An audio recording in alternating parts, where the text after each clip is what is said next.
మీకోసం లేదా మీ family members కోసం మీరు పాస్‌పోర్ట్ అప్లై చేసుకోవాలనుకుంటున్నారా? అయితే రీసెంట్‌గా పాస్‌పోర్ట్‌కి సంబంధించి ఇండియన్ గవర్నమెంట్ కొన్ని కీ అప్డేట్స్‌ని తీసుకొచ్చింది. పాస్‌పోర్ట్ అప్లై చేసుకోవాలనుకుంటున్న ప్రతి ఒక్కరు తెలుసుకోవాల్సిన 5 ఇంపార్టెంట్ అప్డేట్స్ గురించి ఇవాల్టి వీడియోలో మాట్లాడుకుందాం. Number 1 birth certificate. అక్టోబర్ 1, 2023 పుట్టిన వాళ్ళు లేదా ఆ తర్వాత పుట్టిన ప్రతి ఒక్కరూ మున్సిపల్ కార్పొరేషన్ ఇష్యూ చేసిన బర్త్ సర్టిఫికేట్‌ని సబ్మిట్ చేయాల్సి ఉంటుంది. ఆ ప్రూఫ్ కాకుండా ఇతర ఏ ప్రూఫ్‌ని కూడా యాక్సెప్ట్ చేయరు. అయితే అక్టోబర్ 1, 2023 కంటే ముందు పుట్టిన వాళ్ళు ఇతర ఏ ఆల్టర్నేట్ ఐడి ప్రూఫ్ని కూడా సబ్మిట్ చేయొచ్చు. Like voter ID, driving licence, transfer certificate, school leaving certificate లాంటివి సబ్మిట్ చేయొచ్చు. Number 2 house address. ఇప్పటి వరకు పాస్పోర్ట్ చివరి పేజీలో పాస్పోర్ట్ హోల్డర్ హౌస్ అడ్రస్ని ప్రింట్ చేసేవాళ్ళు. కానీ ఇప్పటి నుంచి అలా జరగదు. దానికి బదులుగా ఒక బార్కోడ్ రూపంలో హౌస్ అడ్రస్ని ఇన్కార్పొరేట్ చేయడం జరుగుతుంది.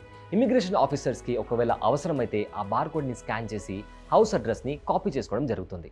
Number 3 colour coding system. Category wise పాస్పోర్ట్స్ను ఈజీగా గుర్తించడానికి కలర్ కోడింగ్ సిస్టమ్ని కూడా ప్రవేశపెట్టబోతున్నారు.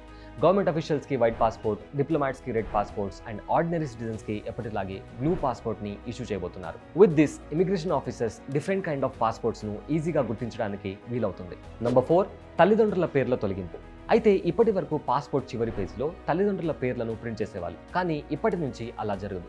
బికాజ్ అనవసరంగా ఒకరి ప్రైవేట్ ఇన్ఫర్మేషన్ను డిస్క్లోజ్ చేయకూడదు అనే ఇంటెన్షన్తో ఈ డిసిషన్ని తీసుకున్నారు. ముఖ్యంగా broken families or single parent ఉన్న పాస్పోర్ట్ హోల్డర్స్కు ఇది యూజ్ అవుతుంది. Number 5 expansion of passport service centre. Passport అప్లికేషన్ను వెరిఫై చేసే పాస్పోర్ట్ సర్వీస్ సెంటర్స్ను పెంచబోతున్నారు.